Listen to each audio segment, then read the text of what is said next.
গত বছর মার্কিন অর্থনীতি কেমন ছিল? জিডিপি বৃদ্ধির দুটি পরিমাপের ব্যাখ্যা। সেন্ট লুইসের ফেডারেল রিজার্ভ ব্যাংক দ্বারা প্রকাশিত। মার্কিন অর্থনীতির কর্মক্ষমতা ট্র্যাক করার জন্য অর্থনীতিবিদরা যে প্রাথমিক ব্যবস্থাগুলি ব্যবহার করেন তার মধ্যে একটি হল প্রকৃত মোট দেশজ উৎপাদন, জিডিপি, যা একটি নির্দিষ্ট সময়ের মধ্যে অর্থনীতির উৎপাদিত চূড়ান্ত পণ্য ও পরিষেবাগুলির মোট মুদ্রাস্ফীতি সামঞ্জস্যপূর্ণ মান ক্যাপচার করে। US bureau of economic analysis, B, বছরের প্রতিটি ত্রৈমাসিকের জন্য এই পরিমাপ গণনা করে এবং আরও ডেটা উপলব্ধ হওয়ার সাথে সাথে বিগত ত্রৈমাসিকের জন্য অনুমান আপডেট করে। একটি প্রদত্ত বছরে অর্থনীতির কর্মক্ষমতা মূল্যায়ন করার সময় বাস্তব জিডিপিতে বার্ষিক শতাংশ পরিবর্তনকে বিবেচনা করা সাধারণ ব্যাপার, অর্থাৎ এর বৃদ্ধির হার। কিন্তু বৃদ্ধির হার কত? একটি সংখ্যা প্রায়ই উল্লেখ করা হয় Q4/Q4, Q4 বৃদ্ধির হার, যা সাম্প্রতিক অনুমান ব্যবহার করে 2024 সালে 2.5% ছিল। আর একটি সংখ্যা যা প্রায়শই উদ্ধৃত হয় তা হল বছর বছর বৃদ্ধির হার, যা 2024 সালে 2.8% ছিল। সুতরাং আমাদের কোনটি ব্যবহার করা উচিত? এই ব্লগ পোস্টটি Q4 এবং পরিমাপের মধ্যে পার্থক্য ব্যাখ্যা করে এবং কেন অর্থনীতিবিদরা একটিকে অন্যের চেয়ে পছন্দ করতে পারেন। Q4/Q4 বৃদ্ধির হার। সম্ভবত মার্কিন অর্থনীতির বার্ষিক বৃদ্ধির সবচেয়ে বেশি ব্যবহৃত পরিমাপ হল Q4 বৃদ্ধির হার, যা এক বছরের চতুর্থ ত্রৈমাসিকে, অক্টোবর, নভেম্বর এবং ডিসেম্বর মাস, আগের বছরের সংশ্লিষ্ট ত্রৈমাসিকের সাথে জিডিপির স্তরের তুলনা করে। এটি নিম্নরূপ গণনা করা হয়। 2024 সালের চতুর্থ ত্রৈমাসিকে মার্কিন অর্থনীতি বিইএ অনুসারে বাস্তব অর্থে প্রায় $5.88 ট্রিলিয়ন মূল্যের চূড়ান্ত পণ্য ও পরিষেবা তৈরি করেছে। এটি 2023 সালের একই সময়ের মধ্যে $5.74 ট্রিলিয়নের সাথে তুলনা করে মুদ্রাস্ফীতির জন্য সামঞ্জস্য করা হয়েছে, যার ফলে Q4 বৃদ্ধির হার প্রায় 2.5%। এই পরিমাপটি ব্যাপকভাবে ব্যবহৃত হয় কারণ এটি বছরের 4টি ত্রৈমাসিকের প্রতিটিতে বৃদ্ধির হারের সাধারণ গড়ের সমান।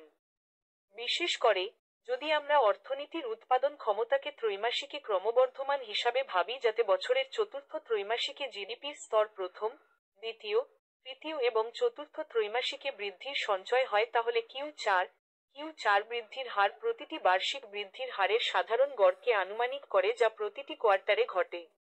সুতরাং এই পরিমাপটি পূর্ববর্তী বছরে মার্কিন অর্থনীতির বৃদ্ধির অভিজ্ঞতার একটি সহজ সারাংশ প্রদান করে।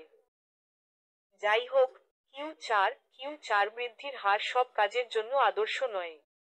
একের জন্য, পরিমাপটি শুধুমাত্র চতুর্থ ত্রৈমাসিকে উৎপাদন প্রবাহের ডেটা ব্যবহার করে এবং সারা বছর জুড়ে অন্য কোনো প্রান্তিকে ব্যবহার করে না। এর অর্থ হল প্রতি বছরের মধ্যে বৃদ্ধির খুব ভিন্ন প্যাটার্ন সহ 2 বছর একই Q4 বৃদ্ধির হার শেষ হতে পারে।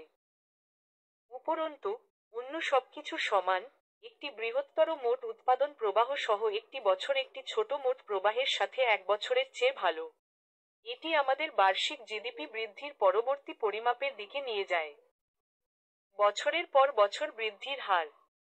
বার্ষিক জিডিপি বৃদ্ধির দ্বিতীয় বহুল ব্যবহৃত পরিমাপ হল বৃদ্ধির হার, যা এক বছরের 4 প্রান্তিকের প্রতিটির মধ্যে সমস্ত উৎপাদনের প্রবাহকে যোগ করে এবং পূর্ববর্তী বছরের সমস্ত 4 প্রান্তিকে মোট উৎপাদন প্রবাহের সাথে তুলনা করে। এটি নিম্নরূপ গণনা করা হয়। বি অনুমান করে যে মার্কিন অর্থনীতি 2024 সালে মোটামুটি $23.30 ট্রিলিয়ন মূল্যের চূড়ান্ত পণ্য ও পরিষেবা উৎপাদন করেছে, যেখানে মূল্যস্ফীতির সাথে সামঞ্জস্য করার পরে 2023 সালে $22.67 ট্রিলিয়ন ছিল। এর মানে বৃদ্ধির হার ছিল 2.8%। কিছু অর্থনীতিবিদদের কাছে পরিমাপ কম জনপ্রিয় কারণ Q4 পরিমাপের জন্য উপরের মতো একই আনুমানিক পদ্ধতি ব্যবহার করে, পরিমাপ সারা বছরের ত্রৈমাসিক বৃদ্ধির হারের সাধারণ গড় থেকে দূরে সরে যেতে পারে। প্রকৃতপক্ষে, এটি পূর্ববর্তী বছরের মধ্যে বৃদ্ধির হারের প্যাটার্নের উপর নির্ভর করে। বিশেষ করে, এই পরিমাপটি অন্যান্য ত্রৈমাসিকের প্রবৃদ্ধির তুলনায় আগের বছরের চতুর্থ ত্রৈমাসিক এবং চলতি বছরের প্রথম ত্রৈমাসিকে অর্থনৈতিক প্রবৃদ্ধির উপর বেশি গুরুত্ব দেয়। অর্থনৈতিক সম্প্রসারণের শুরু এবং শেষ নির্ধারণ করতে ডেটা ব্যবহার করার সময় এটি একটি দুর্বলতা হতে পারে। তা সত্ত্বেও, যখন এক বছরে উৎপাদনের মোট প্রবাহকে অন্য বছরের সাথে তুলনা করা হয়, তখন এটি সম্পূর্ণরূপে উপযুক্ত হতে পারে। অন্য সবকিছু সমান, চতুর্থ এবং প্রথম ত্রৈমাসিকে বৃদ্ধির হার যত বেশি হবে, 2 বছরে উৎপাদনের মোট প্রবাহের পার্থক্য তত বেশি হবে। বাস্তব বিশ্বের উদাহরণ। বাস্তবে, বার্ষিক প্রকৃত জিডিপি বৃদ্ধির কিউ চার এবং পরিমাপ প্রায় একই রকম। কিন্তু বছরের যেকোনো প্রদত্ত জোড়ায়, তারা ভিন্ন হতে পারে এবং করতে পারে। উপরের আলোচনাটি যেমন ইঙ্গিত করে, অর্থনৈতিক ঘটনাগুলি যখন এক বছরের একেবারে শেষে বা অন্য বছরের শুরুতে চরম হয় তখন পার্থক্যগুলি তাৎপর্যপূর্ণ হতে পারে। বছরের মাঝামাঝি জিডিপিতে যখন একটি সংক্ষিপ্ত, তীক্ষ্ণ সংকোচন হয়, যেমন কোভিড-19 মহামারী চলাকালীন যা ঘটেছিল, সেগুলিও তাৎপর্যপূর্ণ হতে পারে।